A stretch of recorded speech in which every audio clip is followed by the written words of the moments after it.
Contado por el neuropediatra, episodio 26 de la segunda temporada.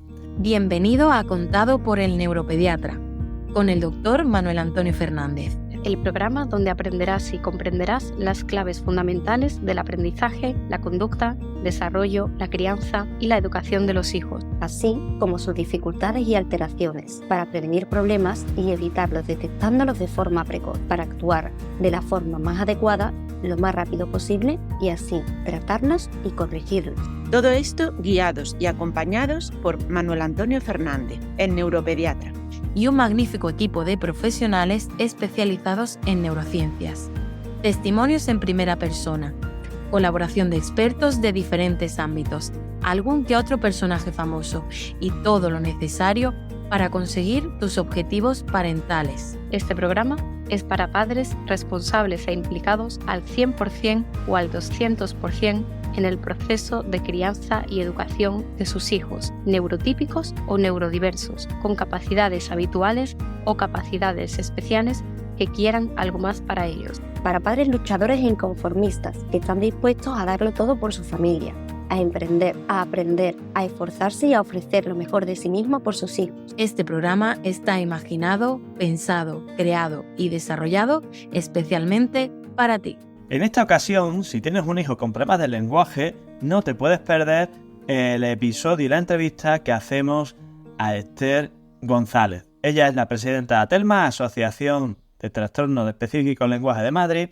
Tiene un hijo de 20 años que se llama Pablo, con trastorno específico del lenguaje, que participa en esta entrevista. Y aquí lo que queremos es visualizar y dar el sitio que se merece a los problemas del lenguaje en este tipo de situaciones, porque por desgracia son unos grandes desconocidos y por supuesto poco atendidos. No te lo pierdas porque este es un paso importante para esta asociación y para todos los afectados de trastorno específico del lenguaje. Hola a todos, bienvenidos a esta nueva edición de un episodio del podcast contado por el neuropediatra. Ya sabéis que también guión y capítulo de nuestro canal de YouTube, en el que vamos a hablar de un tema que no solo es importante, sino también muy frecuente y que con más frecuencia, valga la redundancia, de lo que nos gustaría, nos genera a veces dudas y no acaba de estar tan claro y tan meridianamente claro como a mí me gusta que estén estas cosas. Así que vamos a hablar de los trastornos específicos del lenguaje y para ello tenemos a dos personas. A Esther González, que es presidenta de ATELMA, Asociación de Personas con Trastorno Específico del Lenguaje de Madrid, asociación que ya lleva 14 años de historia.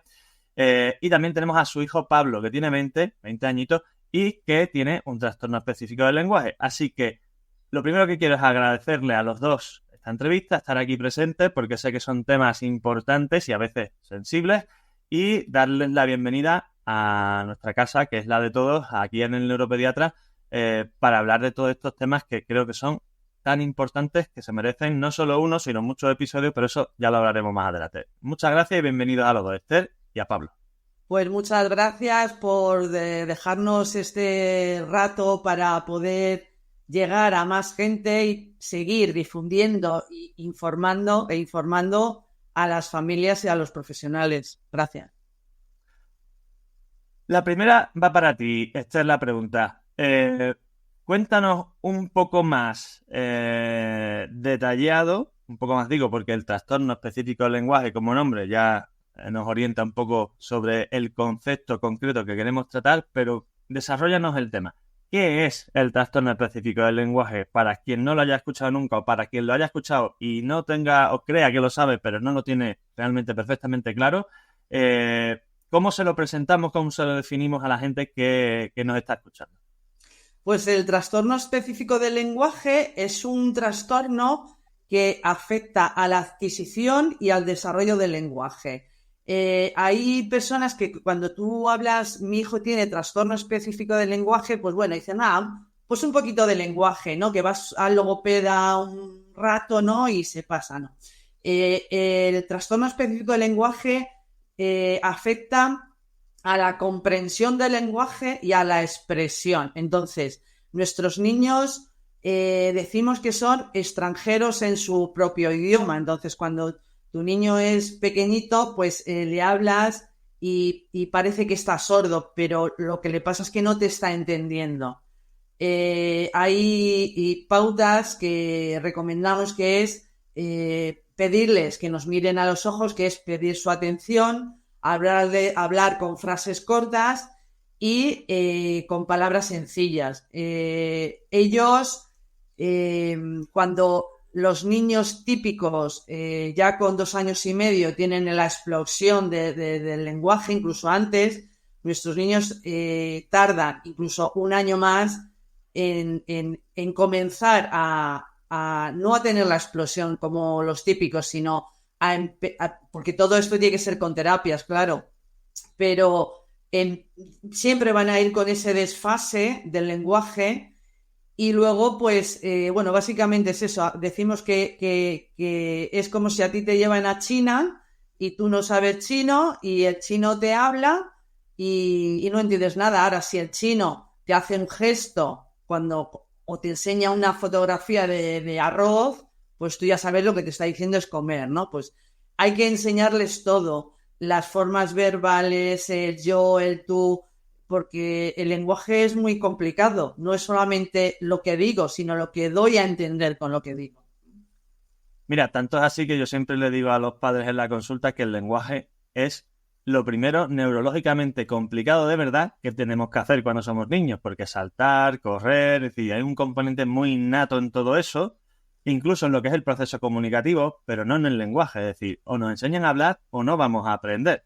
De manera y luego tenemos esa tolerancia cultural al ya hablará, ¿no? O sea, entonces vas al pediatra, incluso desde pediatra, ¿no? El pediatra ya te dice que ya hablará, que no hay ningún niño que se quede sin hablar o que es vago, ¿no? Ningún niño no habla porque es vago, ¿no? Entonces, o tengo un primo que habló o no habló hasta los 4 años y luego es ingeniero, ¿no? Pues tenemos también esa cultura. Hay 2 cosas ahí de lo que has nombrado que es importante y que quiero remarcar. El trastorno específico del lenguaje es un trastorno de la comunicación y el lenguaje y, por lo tanto, es un trastorno del neurodesarrollo. Es decir, esto no es que me cueste hablar, no, es que mi proceso de desarrollo hace que el proceso de adquisición del lenguaje no sea el adecuado. Eso es una cosa importante. Por lo tanto, es una cosa que se inicia de pequeño y que evoluciona a lo largo de la vida. Que no porque uno tenga 5, 10, 15 o 20 tiene por qué solucionarse si no se hace nada para mejorarlo, ¿vale? Y después el tema ese del ya hablará, cada uno madura a su edad.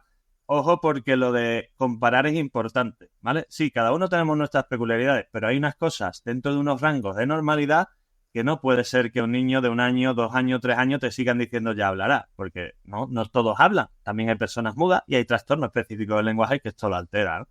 ¿Tú cuándo te diste cuenta que tu hijo tenía un problema en el lenguaje? Pues Pablo es nuestro tercer hijo y, bueno, como tú has dicho, no hay que comparar, ¿no? Mi hijo mediano habló súper temprano, pero bueno, yo lo que notaba es que era eso, pues que parece que está sordo, ¿no, Manuel? O sea, que tú le hablas y no se da la vuelta, ¿no? O por ejemplo, que no me decía pupa o no me decía mamá agua. Lo que sí me decía eran los números, por ejemplo. El 1 no lo decía claramente, pero 1, 2, 3, 4, 5, ¿no? Claro, yo fue cuando fui al pediatra y recibí esa frase: mamá, no, madre, no seas histérica, que no le pasa nada, ¿no? Claro, ese día fue horroroso porque la pediatra en ese momento no vio bien la fecha de Pablo de nacimiento y pensaba que era más pequeño. Cuando le dije, no, es que tiene esta edad, pues cambió su criterio y es otra de las cosas que quiero denunciar desde aquí, ¿no? La rápida diagnóstico, los rápidos diagnósticos que nos dan así a ojo clínico, ¿no? Que en esa misma sala mi hijo pasó de no tener nada a tener un síndrome de Asperger, ¿no? Porque a ella le parecía, claro, yo, pues claro, me quedé con ese nombre y me fui a casa, porque además te dan el nombre y ya te explican en qué consiste, ¿no? O por qué. Si no, pues es que a mí me suena mucho, tu hijo tiene los rasgos igual que una niña que he diagnosticado o algo así utilizó, ¿no? Claro, yo me fui a casa, miré que era el síndrome de Asperger. Y no te cuadraba por ningún lado. Claro, yo me clavé en el suelo a llorar, Manuel. O sea, yo decía, no entiendo nada, ¿no? De ahí me derivaron a salud mental y en salud mental, o sea, era como, según con el pie que entrara mi hijo, tenía una cosa o tenía otra, ¿no? O sea, la profesional de salud mental, según entró, le llamó Pablo y Pablo entró y me dijo, eso es una característica. Digo, pero bueno, eso es que es obediente, o sea, te quiere decir, tú le llamas... ¿Característica de qué? Si le llamas y el niño te hace caso, bienvenido sea, Pues, ¿no? O esto también va a ser un problema ahora. Pues esas situaciones que yo viví y que ahí fue cuando yo comencé el peregrinaje de encontrar qué le pasaba a mi hijo, pues es que sigue ocurriendo después de 15 años que yo llevo en la asociación. Hombre, y si hablamos de los autismos o pseudoautismos, te puedes volver loco. Y lo que vemos en el día a día es para echarse a temblar. Y después de todo eso, y en el camino, ahora, ¿cómo te ha afectado a ti el TEL de Pablo a lo largo de todos estos años? Pues es que es una lucha continua. Entonces, primero eso, la parte de hasta que encuentras que... Porque si todo fuera fácil, quiero decir, llegaras al pediatra, pues enseguida pues te deriva al neurólogo, te deriva a hacer potenciales evocados, que hay que hacerles también, porque hay que descartar toda la parte física, ¿no? Y luego llegarás al colegio y enseguida pues las necesidades educativas se las pusieran rápido y les pusieran los apoyos, pues todo sería más llevadero. Pero es que además de tener un hijo con el trastorno, que también es una discapacidad, o sea que además de tener que asimilar todo esto, la pelea día a día de los profesionales, de la administración, pues es que es pelea. O sea, mi palabra es llevarlo. Que falta de conocimiento global sobre esto, que has dicho lo de en el sistema educativo y, por supuesto, también en el sistema sanitario, ¿no? Qué sensación de absurdez. ¿No te parece todo esto muchas veces? Hombre, pero es que en la administración, yo el otro día me hablaba una madre que fue a la discapacidad y la psicóloga que está evaluando le dijo que el TEL se curaba, que ya no tenía TEL su hijo. O sea, no, tú vas mejorando. O sea, el trastorno específico del lenguaje es para siempre. Entonces, tú puedes ir mejorando, pero esa ignorancia, pero no solamente, sino porque hay gente que no está formada y tú le explicas que es el trastorno y pone voluntad y ayuda a nuestros hijos y nuestras hijas, pero hay otras personas que se lo explicas y no entienden, porque además ellos no tienen ningún rasgo físico que te avise de que algo pasa. Entonces, pues hasta que, claro, y ellos contestan, porque el TEL habla. Claro, las personas con TEL contestan, pero a lo mejor te contestan y no te han entendido. Recuerdo un profesor que hablé con él y me dijo, es que le he dicho a Diego, ¿cuánto has estudiado? ¿Media hora? Y me ha dicho que sí. Digo, pero es que si tú le preguntas, Diego, ¿has estudiado medio siglo? También te va a decir que sí. Entonces, hay que, con estos chicos y estas chicas, hay que asegurarse que te han entendido. Entonces, es pelea. Una pregunta para Pablo. Igual que te he preguntado a ti cómo te afecta el TEL y te ha afectado el TEL de Pablo en este tiempo. A ti, Pablo, ¿cómo te afecta el TEL? ¿Qué dificultades te genera o cómo te sientes tú afectado por este problema con el lenguaje?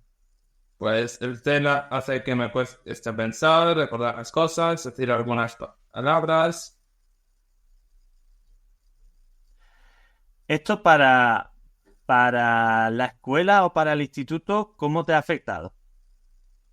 Pues me ha afectado bastante. ¿Qué era lo más difícil en el día a día? ¿La comunicación con los compañeros o con los profesores? Con los profesores. Va. ¿Quién te entendía mejor? Y entendían mejor los profes de primaria. Sí. Y los profesores de apoyo que has tenido, ¿cómo te ayudaban? Ayudaban mucho a mejorar. ¿Te ayudaban a que te entendieran o te ayudaban a ti a entender a los demás? A entender a los demás. Vale. Esther, eres presidenta de una asociación. ¿Qué te llevó a ello? Entiendo que toda esta sensación de incomprensión y demás, pero ¿cómo es ser presidenta de una asociación de estas características? La labor que tienen, los servicios que ofrecéis. Cuéntanos un poco cómo ha sido el inicio del porqué y qué hacéis en el día a día. Pues el porqué es que, bueno, pues después de esa lucha que tuve al principio y ese peregrinaje, y porque, bueno, yo al principio empecé a ser la madre histérica que no se hacía con el diagnóstico de su hijo, ¿no? Porque incluso en el colegio vino el equipo, antes se llamaba TGD, el equipo TGD, y dijo que mi hijo tenía autismo. Además, recuerdo que aquel día esa señora, casi con el dedito en alto, me dijo: tu hijo es autista porque estoy harta de ver autistas, ¿no? Entonces, yo leí autismo y a mí no me cuadraba. O sea, si mi hijo se llama Pablo, ¿por qué le vas a llamar Pedro, no? Entonces, empecé con la asociación y empecé con mi teléfono y con mi casa. Y bueno, pues a través del gabinete donde iba Pablo a terapia, y a deletrear con otras madres que iba conociendo, pues montamos Lo conozco y tengo bastantes pacientes que han sido evaluados y tienen sus terapias allí en Deletrea y doy fe que están contentos con ello. Bueno, Deletrea para mí, porque a Pablo lo diagnosticaron con 3 años y 4 meses, que yo aún todavía ahora en el 2024 digo profesionales que no se pueden diagnosticar hasta los 6 años el trastorno. Sí, todo esto, déficit de atención, autismo, no, diagnóstico abierto hasta los 6 años.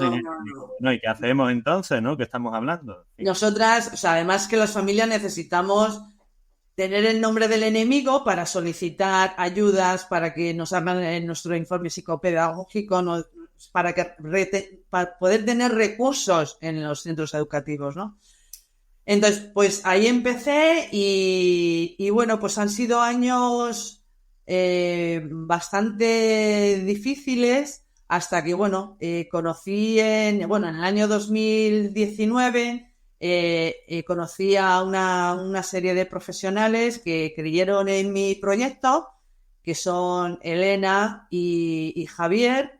Con Javier empezamos el ocio, bueno, profesionalizamos a Telma, ¿no? Entonces, ahí ya nos planteamos el subir un escalón más, hacer diagnósticos, somos un centro sanitario, hacemos evaluaciones. Tenemos dos psicólogas que trabajan conducta, habilidades sociales. Luego tenemos el servicio de información y orientación que lo lleva Elena, que es para pues hablar con las familias. El ocio, que tenemos casi 50 chicos y chicas los sábados, porque son niños que no tienen amigos, no son buscados y al final pues ellos quieren tener amigos y quieren tener su ocio pues como cualquier otro chico y chica. Y ahora vamos a abrir también logopedia, que era lo que nos faltaba, y bueno, ahora estamos ya abriendo pues la agenda, porque bueno, se nos llena enseguida. Esto es una cosa, Manuel, y bueno, pues la verdad es que muy contentos. Ahora, claro, lo que estamos mirando es un poquito... porque claro, nuestros hijos, nuestras hijas crecen, el tema de inserción laboral, vivienda, o sea que otro escalón más, autonomía, que es un proyecto muy ambicioso, pero bueno, poquito a poco y bueno, los primeros años fueron, ya te digo, que yo iba con mi teléfono y claro, las madres llamaban a mi teléfono, claro, podía ser agosto, junio y bueno, pues ahí estaba con mi teléfono. Mañana, tarde o noche, ¿no? Efectivamente, era 24/7, que una vez que ya hemos profesionalizado a Telma, pues bueno, Elena sobre todo, ¿no? Que es la que me dice que no, que eso ya se encarga ella, ¿no? Y yo me tengo que dedicar pues también a otras cosas, porque ahora hemos estado hace 2 semanas en la Asamblea de Madrid, en la Comisión de Educación, y bueno, pues ahí es donde también tenemos que llegar, ¿no? A los políticos. Sí, a las instituciones hay que darle caña. Pablo, ¿qué terapias has tenido tú a lo largo de tu vida, desde que eras pequeño hasta ahora? Pues tenía de TEA y hoy en día ya tengo terapia individual y grupal en Aterma. ¿Y con quién las realizas? ¿Qué es lo que hacéis en esas sesiones de terapia ahora mismo? Pues en las terapias que tengo hacemos asambleas y aprendemos cosas para entenderlo mejor. Perfecto. De hecho, tengo un chico en la consulta que tiene... De hecho, creo que es el único que podría definir realmente que tiene un TEL como tal, porque, en fin, tú sabes, Esther, que en esto hay mucha comorbilidad, mucha mezcla y demás, pero este chico sí que es muy, muy, muy compatible con un TEL, pero tiene más cosillas además. ¿Qué tipo de apoyos, Esther, has ido encontrando a lo largo de todo este tiempo que han sido más útiles para Pablo desde su diagnóstico hasta la fecha? Pues es que yo recuerdo, una de las cosas que también quiero contarte es que el diagnóstico, por favor, que nos lo den los profesionales con cariño, porque hay veces que nos lo sueltan de una manera que es difícil, ¿eh? Y también luego que nos lo expliquen, o sea, porque nos están llegando familias que nos dicen, me han dicho que tiene TEL, pero no tengo ni idea de lo que es, ¿no? Lo que para mi hijo, por supuesto, una vez que conseguí entrar en Deletrea porque no fue fácil, pues es que en cuanto sabes cómo trabajar con ellos, o sea, la terapia de lenguaje allí fue, o sea, mi hijo se avanzó una cosa increíble, ¿no? Increíble. Claro, como dices tú, los chicos y chicas con TEL es que no solamente tienen TEL, también tienen otras cosas, que pueden tener dislexia, por ejemplo. El 50% los investigadores nos dicen que el TEL, los chavales con TEL tienen dislexia, puede tener TDAH. Otra de las terapias que también ayudó mucho a mi hijo es la terapia ocupacional, por ejemplo, porque mi hijo tuvo problemas a la hora de abrir una botella, atarse los zapatos, las actividades de la vida diaria. Entonces, una de las cosas que hay que trabajar con ellos también es la autonomía, por supuesto, pero desde que son pequeños, no esperar el manejo del dinero, el moverse en transporte público, las habilidades sociales que son tan difíciles, ¿no? O sea, el respetar un turno, todo eso se ha trabajado desde la intervención en lenguaje y en la terapia ocupacional, ¿no? Para mí ha sido, vamos, en cuanto un profesional sabe cómo trabajar y también darnos pautas a las familias, porque las familias vamos a casa... Y eso es fundamental, ¿eh? Que a veces le pregunto a todas las familias, aparte de las sesiones, ¿a vosotros os dan pautas de trabajo en casa? Pero digo pautas de verdad, no hay que hacer esto así, mira a ver cómo, no, de objetivos, No, a mí no me han dicho nada. No, vale, pues... está muy bien que ahora hacer sesión, pero que es que el día tiene 24 horas y la semana 7 días, ¿sabes? Se puede trabajar mucho en ese tramo. Eso es, pues sí, a mí me daban tareas que hacer y bueno, y sobre todo me enseñaron a llevar el trastorno en pena, como digo yo, ¿no? El saber, o sea, las familias tenemos que comprender qué es el trastorno para poder ayudarlos, ¿no? O sea, yo he tenido que modificar mucho mi manera de hablar, porque ellos también son muy literales. Entonces, yo hablaba como en diminutivo, ¿no? Dame un platito. Pero claro, si estoy friendo un filete así, mi marido me da un plato grande. No, él me traía un platito. Claro. Te traes lo que le has pedido. El contexto no lo tenía él muy presente, claro. Claro, pero tenemos que, nos tenéis que enseñar a los profesionales a manejar otros tiempos, porque con ellos no vale la prisa, o sea, llevan otros tiempos, tenemos que intentar que la autoestima la tengan estupendamente, y a eso nos tenemos que dedicar las familias, o sea, a defender delante, o sea, por encima de quien sea, ¿no? Sus derechos y sobre todo, pues, el trato que recibe muchas veces, ¿no? Pablo, tú ahora tienes 20 años. ¿A qué te dedicas en el día a día? ¿Qué es tu actividad diaria y qué te gusta hacer? Bueno, hoy en día trabajo aquí en la Terna como administrativo.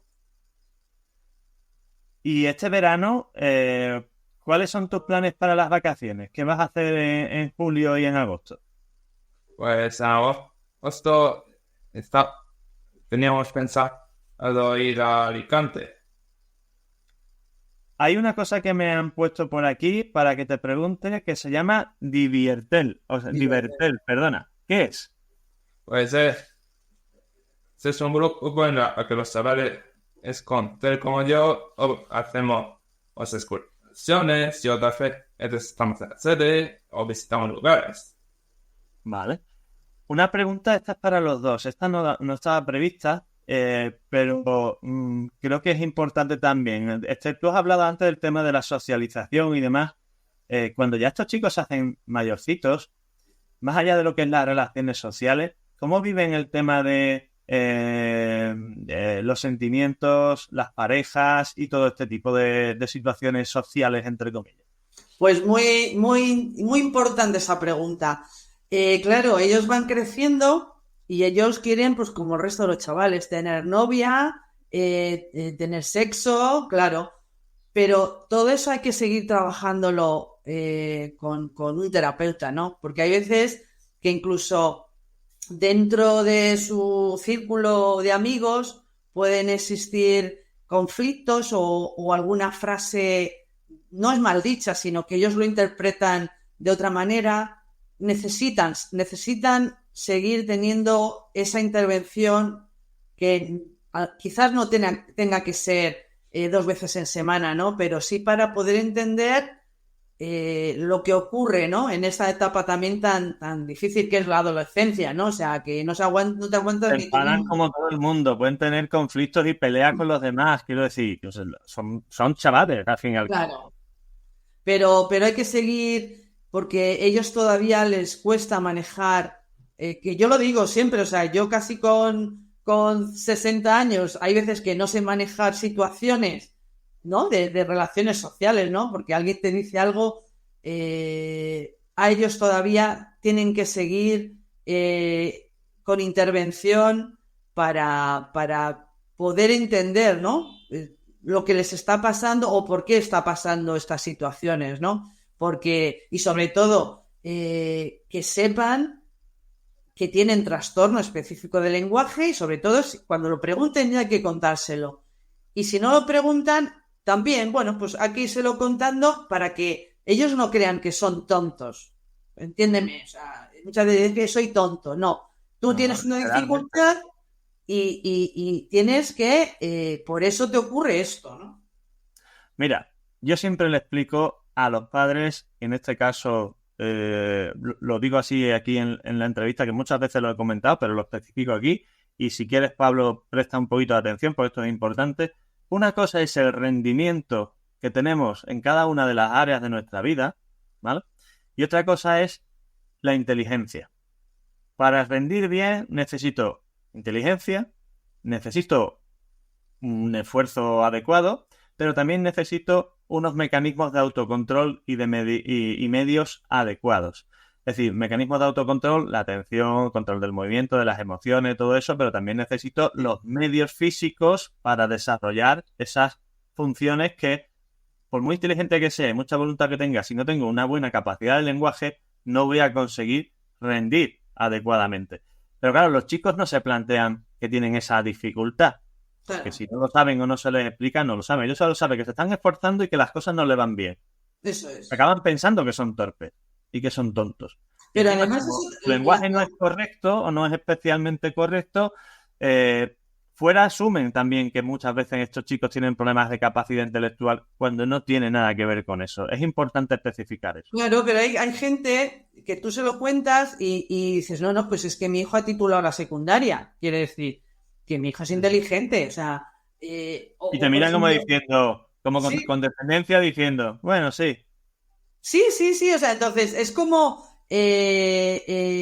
incluso acabo de hablar ahora con una madre antes y le preguntaba yo si su hijo comprendía, ¿no? Y me decía, sí, perfectamente, mi hijo, no, pues entonces no puede tener trastorno específico del lenguaje, ¿no? No, pero cuando le hago esto no me comprende. Bueno, les cuesta, o sea, es que a las familias al principio nos cuesta decir, ¿cómo no me entiende mi hijo?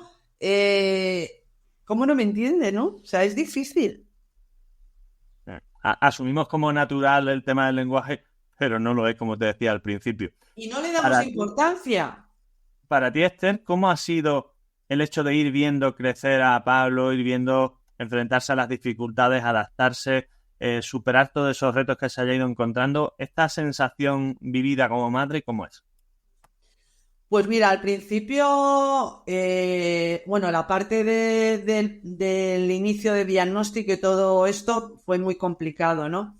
Pero una vez que ya, pues te arremangas, como digo yo, y tiras, todas las etapas, no es que sean unas más complicadas que otras, son diferentes y cada una tiene unas dificultades y unos retos nuevos, ¿no? Para mí, por ejemplo, ahora mismo yo pienso en la Esther del principio que jamás, aquella Esther no se hubiera imaginado jamás que Pablo ha llegado donde ha llegado, jamás. O sea, yo me planteaba si mi hijo iba a leer, si mi hijo iba a escribir, no, mi hijo ha titulado. O sea, y muchas veces luego la FP, por ejemplo, es otro reto que tenemos porque no está adaptado ya. Las FP no están adaptadas y para ellos también es otra barrera, ¿no? Yo he intentado que mi hijo tuviera todas las experiencias, pero eso sí, positivas. Quiere decir, que no lanzarle a hacer algo como vete allí y hazlo. No. Antes hay que trabajar, pues si yo quiero que vaya en el autobús a tal sitio, pues ir con él. Bueno, pues Pablo ahora mismo se maneja en Madrid, que es complicada. Madrid es muy complicada y tiene muchas exigencias.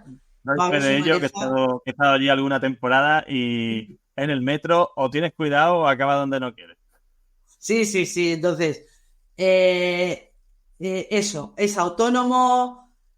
Bueno, pues el tema del dinero es que todo lo que todavía cuesta, ¿no? Cuesta el que, bueno, pues otra de las cosas que va a trabajar con su psicóloga es cuando tú estás hablando con alguien, ¿no? Y bueno, pues estás haciendo sí, ¿no? Va, pues un poco de gesto en la cara, ¿no?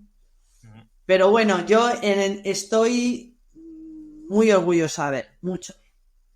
¿Cómo crees que la sociedad puede optimizar la ayuda y el apoyo a las personas con TEL, no solo ya en el tramo escolar y demás que hemos visto al principio, sino en su transición a la vida adulta? Porque aquí, y esto ya es una cuña mía, la transición sanitaria y educativa es muy complicada. Sí, desde mi punto de vista, esto de que cuando ya un niño cumple determinada edad, pasa al área de adultos y demás. Bueno, en mi centro, de hecho, no es así. Yo soy neuropediatra, veo a los chicos desde pequeños y hasta cualquier edad. ¿Por qué? Porque es un proceso de desarrollo. Eso es. Y no es que lo diga yo. Hay una pediatra canadiense, la doctora Weiss, que además tiene una escala de valoración funcional para dificultar la vida diaria, que decir que no es una cualquiera, es una profesional muy referente. Que hace ya muchos años que dijo que los trastornos del neurodesarrollo los tendrían que atender los especialistas en neurodesarrollo, pediatras, neuropediatras, etcétera, a lo largo de la vida, independientemente de la edad que tenga, pues son los que estamos más acostumbrados a ellos y porque muchas veces esto en los adultos acaba siendo un guirigay que Sí. Bueno, cuéntame cómo has vivido tú ese proceso y cómo se podría mejorar toda esa transición. Pues, por ejemplo, como te he comentado antes, el tema de la FP que no está adaptada, nuestros chicos y nuestras chicas, o sea, al final abandonan todo esto, ¿no? Otra cosa, pues el trabajo. El trabajo, pues no hay empresas que quieran contratarlos porque además tienes que tutelar un poco, ¿no? Por ejemplo, las oposiciones aquí en Madrid. otra de las cosas. Tienes oposiciones para personas con discapacidad intelectual o TEA, o para personas típicas. Nuestros chicos están ahí en el limbo, o sea, no pueden acceder, o sea, unas son súper complicadas y las otras no tienen acceso a ellos, ¿no? Pablo ahora mismo, pues bueno, porque surgió el trabajo aquí en la asociación y está llevando la base de datos, las facturas, él es autónomo completamente y él está feliz. O sea, nuestros chicos y nuestras chicas pueden hacer un trabajo mientras que no medie el lenguaje. Claro, pueden hacerlo, no pueden estar vendiendo ropa, ¿no? No pueden. Pero a mí ya me ha llegado la tranquilidad de que mi hijo pues se está realizando como persona.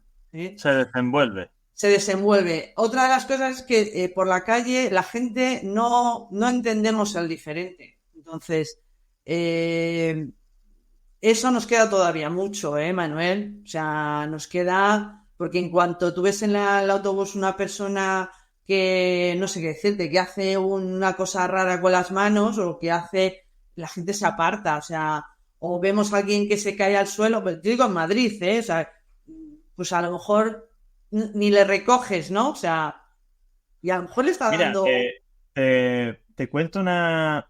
Ayer, no, esta mañana, no sé si fue ayer, esta mañana estuve viendo un vídeo de una grabación de unas jornadas sobre educación en las que participaba una empresa con la que colaboro yo, que se llama Dide. Dide es una plataforma online que lo que hace es recoger, por resumírtelo, ¿no? Es una plataforma donde se registran una serie de cuestionarios que los padres, los profesionales educativos o los terapeutas de un niño pueden completar y rellenar cuando se les envía para conocer la percepción del entorno. Es decir, es como una primera puesta en común y de contacto de todo el entorno sobre la situación de un chico. Es como una especie de cribado inicial que se puede hacer para valorar las dificultades o en qué áreas tiene puntos fuertes, puntos débiles un chico.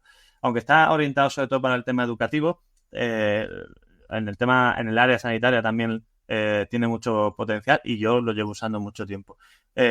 Ahora han entrado a colaborar con Google y en la presentación que han hecho estaba Javier Urra, que seguro que saben quién es, y decía que yo la había escuchado hablar en diferentes eventos, pero no me había parado nunca a ver una charla suya entera, ¿no? Sí. Y decía, nos llenamos la boca con lo de la diversidad. Y eso es mentira. Si tú vas por la calle, ves a los niños y son calcos de los padres. Sí.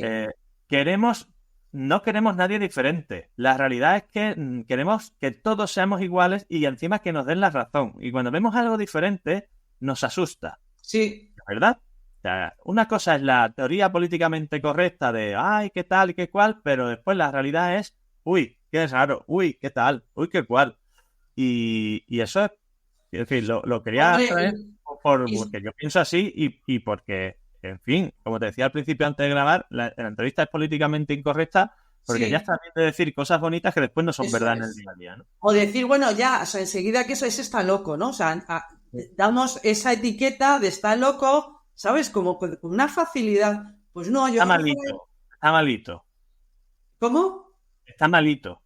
Sí, o eso, o yo veo alguna vez a algún señor, pues yo qué sé, muchas veces no, pero recuerdo un señor que tenía pues 40 y pico, 50 años y hizo no sé qué gesto, ¿no? Y yo vi la gente cómo se apartaba.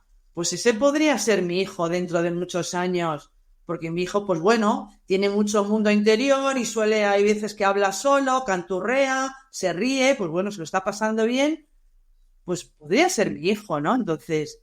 No sé. No, esto, como tú dices, como dice Javier Urra, es mentira. Es mentira. Pablo, ¿tú qué consejo le podrías o le quieres dar a otros chicos que tienen también un trastorno específico del lenguaje? Pues que no deberían dejarte desafectar. Así que, pues, deben hacerlo todo posible. Muy bien. Bien. Esther, la misma pregunta para ti. ¿Qué le dirías a otras familias que están en este camino? Esta ya es la última pregunta. Las siguientes preguntas que ya son para cerrar, son 5 preguntitas que le hacemos a todas las personas que están en la entrevista y que son para acabar de una forma súper relajada. Pues les diría que en cuanto reciban el diagnóstico, que nos escriban a Telma, que nosotras vamos a acompañarles en todo, en la lucha, en la alegría, en las penas, y luego que esto es una carrera de fondo, por lo que no hay que correr mucho al principio, hay que las fuerzas hay que irlas dando poco a poco, no ponerse nunca techo, por supuesto, y no permitir que nadie te ponga techo. Pero ir como poco a poco. Yo le digo a las familias que hay que ponerse objetivos a muy corto plazo, ¿no? Nada de pensar con 3 años que va a ser mi hijo con 18. Eso está muy lejos. Y no permitir que nadie te diga lo que va a ser tu hijo. O sea, yo siempre digo a esa gente que tiene la bola de cristal, ¿no? O sea, que ya ven... No. Y hay muchos, Hay muchos que arrogan la capacidad de la clarividencia, ¿no? Eso es. Ser independiente de mayor. Y dices tú, joder, perdona la expresión, pero me estás diciendo con 3 años que mi hijo de mayor. ¿Con eso cómo se sabe? ¿No? Porque no va a llegar a nada, ¿no? Entonces, ponerse objetivos, pues ahora mismo estamos en junio, pues ya descansar, las vacaciones, que se lo pase muy bien. Y en septiembre nos ponemos el objetivo hasta diciembre. Y no ponerse 18 objetivos, pues ¿qué dificultades hay? Pues no sé, la lectura en ese momento, o cruzar la calle, o no sé, hacer una tortilla, ponerse objetivos a corto plazo, ¿no? Y que, por supuesto, consiguen muchas cosas, pero eso sí, tenemos que estar trabajando juntas, escuela, terapeutas externos y familia. Oye, se me ocurre, antes de esas preguntas que te decía, se me acaba de ocurrir una pregunta que no sé si me la puedes contestar. ¿Habéis usado o estáis haciendo algún tipo de prueba con inteligencia artificial para este tipo de situaciones? Porque no sé hasta qué punto la IA generativa con el tema conversacional y demás puede ser de utilidad en este tipo de circunstancias. Se me acaba de ocurrir, ¿eh? Sí, no, pues no estamos haciendo nada de eso, ¿no? Pero bueno, yo lo transmito.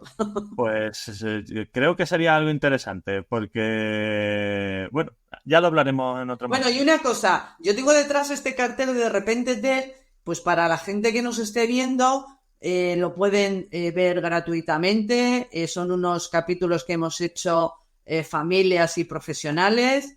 Y bueno, pues para que compartan y que bueno, puedan sentirse identificados también. Son podcasts y están en Spotify y en YouTube, que me lo has dicho. Eso es. Y mira, para terminar, pregunta para los dos. ¿Café o té? ¿Cuál es vuestro preferido?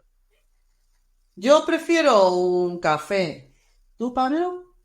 Creo que eso es una pregunta trampa. ¿Por qué? ¿Por qué? Eso no es de lo que te habíamos enviado. No, pero escucha, estas son preguntas que nos hace. ¿Tú qué prefieres, el café o el té? Ninguno, porque él no toma. Hombre, yo luego un té inglés bien hecho también me gusta. A mí me gusta el té chai. ¿Mar o montaña? Esto es solo para conocer vuestros gustos, ¿no? No tiene ninguna intención secundaria. Madre mía, qué difícil, Manuel. ¿Tú qué prefieres, la playa o la montaña? Playa. La playa. Yo de verdad la montaña, sí. Vale. ¿Lectura o deporte? ¿Tú qué prefieres, leer o deporte? Deporte. Deporte. Uf, madre mía, es que hay ratos que necesitas unas cosas, pero deporte, venga. ¿Comida favorita?